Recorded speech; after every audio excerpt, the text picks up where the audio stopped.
소설의 이야기라는 것은 사건들의 연속체고, 스토리가 중요한 이유는 1번 문제, 서술상 특징을 물어보는 문제를 제외한 나머지 모든 문제들이, 감상하기 문제도 마찬가지예요. 선택지가 가지고 있는 본질적 속성이 무엇이다?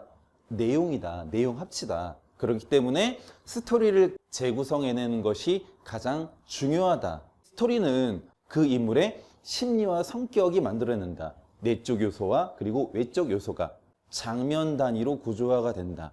장면이 물리적으로 분할되는 곳은 중략 찾기. 장면이라는 것은 이야기의 덩어리를 말하는 것이기 때문에 장면이 바뀌면 인물의 변화, 사건의 변화, 공간의 변화, 인물, 사건, 공간, 배경. 소설 구성의 3요소가 이야기를 만들어내는 거잖아. 이것이 다 바뀌든지 이 중에 특정한 것이 변화, 전환된다. 이게 장면이에요. 그래서 소설을 다 읽은 다음에 중략이 있다고 하면 중략 앞뒤에 인물, 사건, 배경 중에서 뭐가 바뀌는지까지를 머릿속에 재구성해야 된다. 우리는 소설을 어떻게 접근해 들어가야 됩니까? 가장 먼저 중략 찾기, 그 다음에 인물에다가 도형 집어넣기, 그 다음에 인물의 심리 성격이 단적으로 드러나 있는 구절들을 찾아 체크한다. 그리고 다 읽은 다음에 앞뒤 부분으로 무엇이 나눠져 있는지, 만약에 중략이 없다고 하면 특정 부분에서 인물, 사건, 배경, 소설 구성의 3요소가 분할되는 지점이 있는지를 찾아 확인한다. 모든 소설이 가지고 있는 공통적인 요소들 파악하고 그 요소들을 이러한 순서에 따라서 분석한다. 지문이 6쪽, 7쪽 그리고 8쪽까지 3단에 걸쳐 있거든요. 어렵지 않은 지문이에요. 먼저 중략이 있는지 볼까? 7쪽에 두 번째 단에 중략이 있죠. 이 부분을 중심으로 장면이 나누어져서 무언가가 바뀌는지 바뀌지 않는지 나중에 최종적으로 점검하셔야 돼요. 시간 드리도록 하겠습니다. 신속하게 읽어보시기 바랍니다. 실시. 같이 보도록 하겠습니다. 중략에서 장면이 나눠지니? 명확하게 나눠지죠. 인물, 사건, 배경 중에서 인물 바뀌나요? 바뀌죠. 인물도. 누구? 첫 번째 장면에서는 중심 인물 누굽니까? 안초시예요. 첫 번째 장면에 서술상 특징과 두 번째 장면에 서술상 특징이 뭐가 확 달라지지? 큰 따옴표가 중략 이하 부분에는 대부분이고 중략 앞부분에 큰 따옴표가 거의 없지. 서술자의 진술로 되어 있는 거야. 이 지문을 딱 보는 동시에 앞부분에는 서술자의 설명 또는 요약적 진술, 뒷부분은 사건에 대한 자세한 내막이 대화의 형태로 서술되어 있다. 그래서 말하기에서 보여주기로 서사 전개의 속도가 느려지지, 달라지지. 그리고 리얼리티는, 사실성은 올라가고. 그리고 안초시 중심에서 누구 중심으로? 그렇습니다. 서참이로. 안초시와 서참이의 각각 카운터 파트너인 안경화는 고정돼 있지. 장소도 바뀌죠.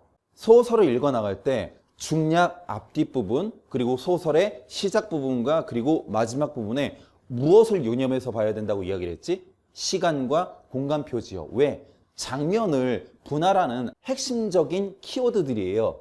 첫 번째 장면에서는 안초시 집에서 시작되었다가 어디로 이동이 되나요? 꺾은 가로 가에서 세 줄을 내려가면 신탁회사. 안초시하고 안경화가 신탁회사의 집담보로 돈을 대출받기로 하잖아. 그래서 그 신탁회사에서 누구를 만나는 거야? 딸 안경화의 남자를 만나잖아. 청년. 그래서 그 청년 때문에 사실 기분이 조금 나빴지만 나중에 얻게 될 이득을 생각하면 내가 참아야지 하고서 청년의 뒤를 따르잖니. 나중에는 신탁회사에서 미상의 공간으로 여튼 이동해서 그 다음 이야기가 펼쳐지고, 그래서 집, 그리고 신탁회사, 미상의 공간. 첫 번째 장면에서도 공간이 이런 식으로 이동을 하고, 두 번째 장면 두 번째 줄 보면 안경화 무용연구소. 이 부분 찾으셨어야 돼요. 그리고 어디로 바뀌죠? 두 번째 단 맨 마지막 부분 보면 안초시의 소위 연결식이 그딸의 어디에서 연구소 마당으로, 서참이가 무용연구소로 찾아가서 장례식을 잘 지내주어라 라고 이야기를 하고 대신 내가 비밀을 지켜줄게 라고 이야기를 하는 그 부분과 그리고 이야기가 바뀌면서 사건도 바뀌는 거잖니? 장면 내부에서도 공간이 바뀐다. 그리고 당연히 사건은 다 바뀌죠. 내용 정리하도록 하겠습니다. 첫 번째 장면은 1년 전에 있었던 일. 안초 씨가 딸을 설득해서 투자하게끔 야 그곳에 항구가 생긴대 라고 이야기를 하면서 그러면 수십 배를 벌 수 있대. 그리고 그 이야기를 들은 안경화도 솔깃하죠. 그래서 돈을 빌리러 가는 거지. 첫 번째 단에 보시면 실패는 했을지라도 그래도 십수년을 상업계에서 논 안초시라 출자를 권유하는 수장만은 말이 듣기에도 딴 사람인 듯 놀라웠다. 이거 안초씨가 딸을 설득하는 기술이 뛰어나다는 이야기잖아. 그 밑에 1년 안에 청장을 빚을 다 갚는다고 하더라도 최소한도 50배 이상의 순이익이 날 것이라고 장담했고 이 이야기에 안경환 귀가 솔깃해서 신탁회사에 담보를 잡히고 돈을 대출받는다. 계속 보시면 신탁회사에 갔는데 누구를 만납니까? 불쑥 청년이 나오죠. 근데 그 청년은 보아하니 사위 될 사람인 것 같고 근데 모든 돈과 관련된 것을 계산을 누구에게 부탁하는 거야? 청년에게. 안초씨가 그래서 부하가 치밀어 오르긴 했는데 꾹 참긴 했지만 딸인 안경화가 아버지인 안초씨를 믿지 못한다는 이야기잖아. 신뢰의 문제예요. 부녀 간의 신뢰의 문제. 그리고 1년이 지났다고 했잖니. 이것도 체크포인트 2입니다. 1년 전에 이러한 일이 있었고 그 일로 인해서 출자에 실패를 했지 이 사건이 벌어지게 된 것이네. 그래서 앞부분은 이러한 상황에 대한 진술이 있었던 것이고요. 그리고 그 뒤에 전모가 밝혀지죠. 그 어디에도 축항이 된다는 말은 기사는 나지 않고 알고 보니까 사실 나만 당한 것이 아니라 나중에 이것도 박희한 영감을 통해서 들어서 알게 됐지만 그 정보를 박희한 영감이 줬는데 그도 당했어. 빠꼼이라고 하는 관변 모 씨가 축항이 된다는 정보를 먼저 입수한 거지. 그래서 이쪽에 땅을 미리 산 거지. 근데 그 사업이 취소가 돼서 큰일 난 거지. 너무 빨리 땅을 사서 땅값 오르기 전에 살려고 그랬다가 그 땅이 팔리지 않자 박희한 영감과 함께 안초 씨에게 이 땅을 덤태기 씌운 거지. 결국에는 이득을 취하기 위해서 기망을 한 거죠. 사기가 되는 것이죠. 오른쪽 단으로 넘어가시면 그러한 벼락은 안초 씨에게 떨어졌죠. 재물이란 아무리 친자간일이라고 하더라도 배추무 밑둥을 싹둑 자르듯이 의미가 없다.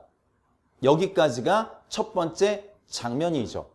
두 번째 장면으로 넘어가면 인물이 서참이와 안경화로 바뀌죠. 공간 아까 말씀드렸듯이 바뀌고요. 서참이가 안초씨의 사망 사실을 확인하고 관청에 알려야 되겠지 라고 이야기를 하니까 안경화가 아스세요. 아니 아스라니 제 체면도 좀 이라고 이야기를 하죠. 이제 비난이 두려운 거잖아. 사회적으로 명망이 높은 안경화의 아버지가 극단적인 선택을 하게 그러면 그 딸인 안경화는 그 과정 속에서 도대체 무엇을 했다는 말인가 라는 거에 대한 비난의 화살이 쏟아질 것을 두려워했기 때문에 명예 이야기를 한 거잖아. 제 명예도 좀 아니 그래서 자네 명예가 그렇게 중요한데 아버지를 그렇게끔 내몰았는가? 라고 이야기를 하면서 거래 아닌 거래를 하게 되죠. 협상이죠. 내가 자네의 명예를 지켜줄 테니 관청에 이야기를 하지 않을 테니 보험 있지? 네. 얼마 안 돼요. 그건 중요하지 않고 안초 씨가 살아생전에 속사스를 입고 싶어 했어. 그래서 염할 때 속사스 입혀주고 그리고 그 위에 진견으로 수의 일습 구색 맞춰주고 비단, 그리고 선산이 없으니까 공동묘지를 특등으로 장례식도 장하게 치러주라는 이 이야기를 하고 안경화도 수용을 하고 받아들이죠.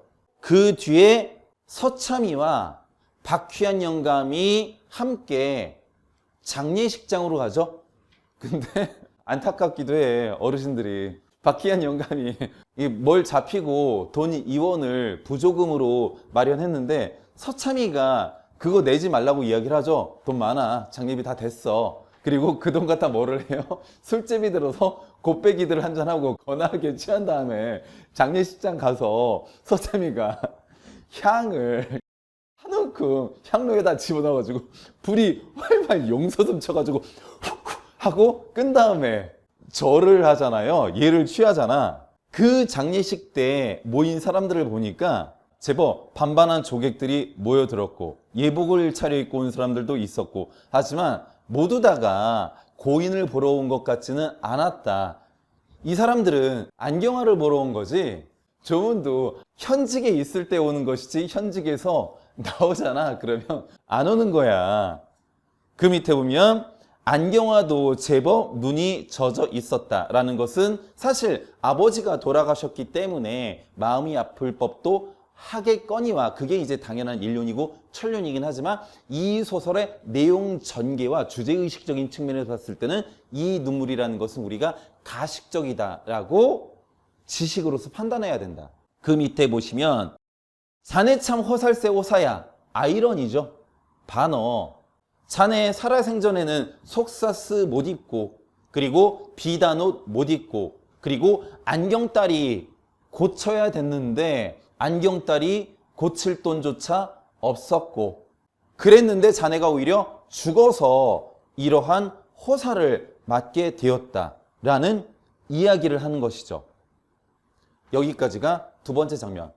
내용, 실패, 솔기수락, 그리고 청년 대동, 노여웠지만 뒤를 따랐고, 그리고 악한 꿈이었다. 이것도 꿈도 정말 지독하다. 축항이 되지 않는 거잖아. 박희한 영감부터 소가 떨어졌다. 그리고 벼락은 안추시에게, 그리고 재물은 친자의 의리도 다 의미가 없다.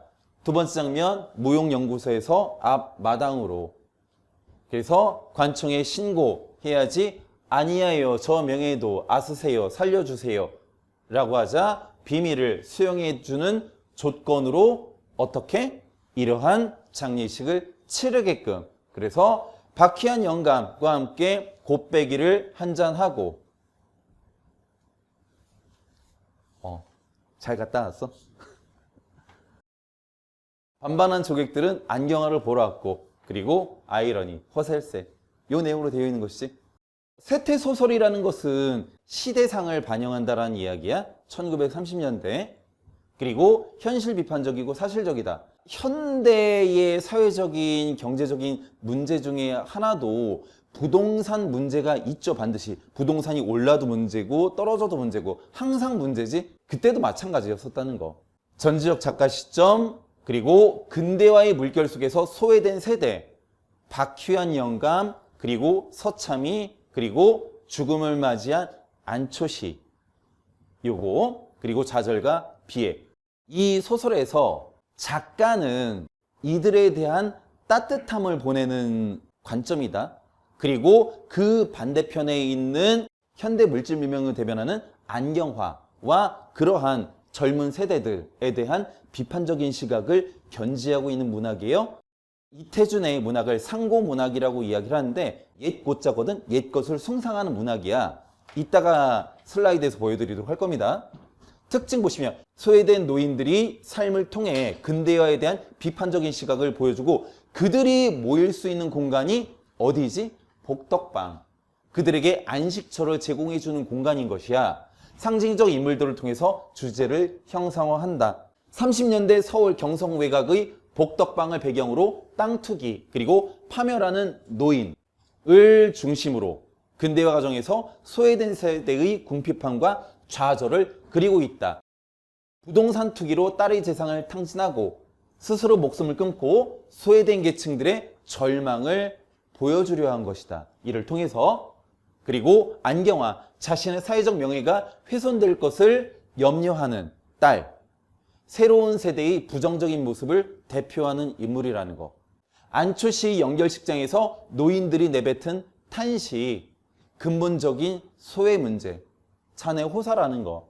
그리고 연민의 정, 새로운 세대에 대한 비판적 태도. 이거는 조금 전에 이야기했지만 이태준 소설의 상고문학적 태도와 밀접하게 관련이 되어 있다는 것. 우리 전체 줄거리 잠깐 볼게요.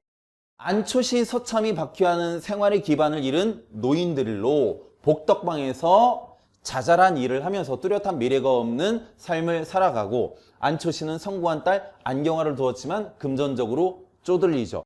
교재에 수록된 부분들입니다.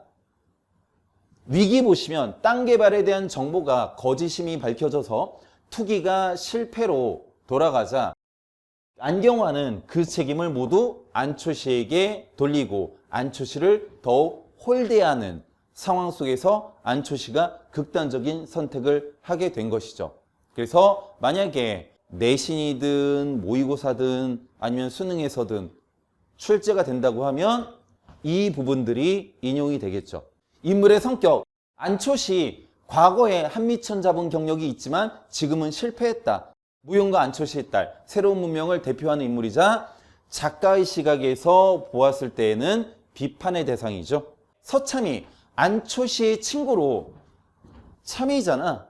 관직명이에요.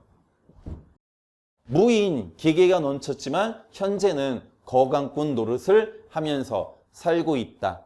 그리고 박희한 영감은 이들의 친구이고 복덕방에서 일본어 공부를 하면서 대사업 준비를 한 인물로 땅 투기로 낭패를 보게 되는 것. 첫 번째 장면에서 지문에 나왔는데 제가 읽지는 않았지만 서참이가 안초시를 모멸감을 주고, 안초시가 너 옛날에 나 낮게 봤지?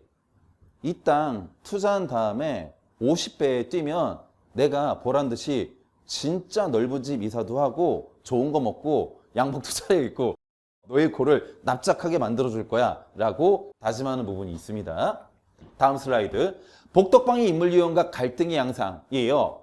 구한마을 홀련한 참이로 있었던 서참이, 사글세빵을 얻어달라는 기생에게도 굽신거리는 거. 내가 옛날에 이런 사람이었었는데 지금은 거강꾼이 되어서 집주름이 되어서 굽신거려야 되는 거야. 서글프게 생각하고, 그리고 복덕방에 모여서 화투패를 만지작거리고 서참이에게 술을 얻어 마시는 안초시. 여기가 위안의 공간이 되는 것이지. 딸 안경화로부터 소외되었기 때문에. 대서사 작업을 얻기 위해서 일본어 공부를 하고 있는 박희한 영감, 마찬가지로 소외된 인물이다. 9세대 주변적인 인물, 전통적인 윤리와 가치관, 공동체적 가치지 적응하지 못하고 결국에는 소외되는 것. 신세대 중심부 안경화와 주변 인물들, 비판이 대상이다. 흰 조각구름 그리고 때 묻은 적삼, 이거는 안초시의 상황을 단적으로 보여준 소재들인데 제가 이 슬라이드를 가져온 이유는 뭐냐면 지문에는 나와 있진 않는데 생략된 부분들에서 안초시의 현재의 삶 그리고 안초시의 슬픈 심리를 단적으로 보여주고 그리고 부각시켜주는 이러한 소재들이에요. 그 꿈의 좌절, 조각구름은 안초시의 꿈. 그래서 그 꿈을 바라보면서 때무는 적삼에 눈물을 훔치면서 탄식을 하는 것이죠. 안경화가 아버지의 죽음을 관청에 알리기 꺼려 했었던 이유, 자신의 명예 때문에. 그래서 조용히 수습하였다. 표면적인 이유는 투자 실패. 하지만 이면적인 이유는 주제의식과 관련되어서 새로운 사회에 대한 적응이 실패고, 그리고 딸로부터 소외, 가족 공동체가 붕괴된 거지. 복덕방의 의미, 30년대 서울 변두리, 근대의 흐름 속에서 바깥 세상에 편승하고자 하는 것. 바깥 세상에 편승하고자 한다는 것은 복덕방이라는 매개체를 통해서 투기의 열풍에 함께 올라타는 거잖아. 주저앉고 많은 노인들의 소일하기에 아주 안성맞춤인 공간이고, 애정과 연민을 가질 수 있는 공간이고, 안초시가 마지막으로 기대었었던 공간이고, 비참한 삶을 부각시키는 공간이다. 이태준 소설이 가지고 있는 상고적 특징, 과거의 전통 문화에 대한 예찬, 그리고 농촌에 대한 애정과 동경으로 표현이 되고, 변두리나 농촌 등의 공간을 가족적이고 인간적인 공동체로 묘사하고 있다. 그들에 대한 애정 어린 시선이 있잖아. 양귀자와 비슷하거든. 근데 여기서 또 다른 점이 뭐냐면, 양귀자 원미동 사람들의 경우에는 그 소외된 사람들에 대한 따뜻함이잖아. 그리고 가리봉동에 가야 한다, 비 오는 날에는. 김반장이라든지 아니면 그들 부부라든지 이런 사람이 거기에서 반대편에 서 있는 이기적인 인물이긴 하지만 그들 모두를 우리가 끌어안아야 되는 소시민으로 보고 있는 반면에, 이태준의 소설에서는 명확하게 비판적으로 바라보는 인물이 나누어져 있다. 그 경계가 있다. 이거 알아두시고, 도시인의 전형이다. 안경화, 이해타선적이고 위선적인 인물로서 비판의 대상이다. 우리 민족의 문화의 우수성을 은연중에 드러내고 있고, 이 내용 기억해 두시기 바랍니다. 교재 11쪽을 보시면 변형 문제 4문제 있거든요. 아주 쉬울 겁니다. 신속하게 풀어봅니다. 문제 함께 풀어보도록 하겠습니다. 1번 문제, 가의 서술상 특징으로 가장 적절한 것을 찾으라고 했어요. 선택지 1번, 작품 밖의 서술자가 전지적 작가 시점이자니 인물 간의 대화를 요약하여 사건의 전모를 드러내고 있다 라고 이야기를 했는데, 요약적 진술이 없는 것은 아니에요. 첫 번째 장면에서. 근데 사건의 전모를 드러내고 있다는 것은 틀립니다. 왜냐하면 앞부분에 출자를 한 거, 안초씨가 빚을 내어서, 그리고 50배를 벌 것이라는 이익 정도만을 알 수가 있죠. 틀렸습니다. 2번, 자세한 심리 묘사로 대립관계에 있던 인물들, 대립하고 있는 상황을 나타내는 자세한 심리 묘사는 없어요.